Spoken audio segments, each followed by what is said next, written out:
Teto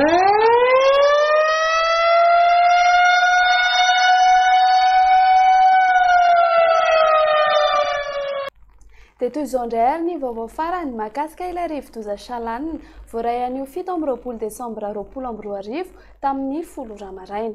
Tamin'ny 9 ramaraina teo dia tao amin'ny tapany atsimon'ny distrika ny Aparafaravolana misy ny foibeany.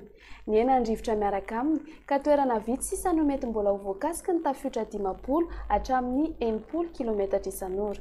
Mikisaka miakandrefana, somary atsimo andrefana izy ka mahafaka 20 km isan'ora.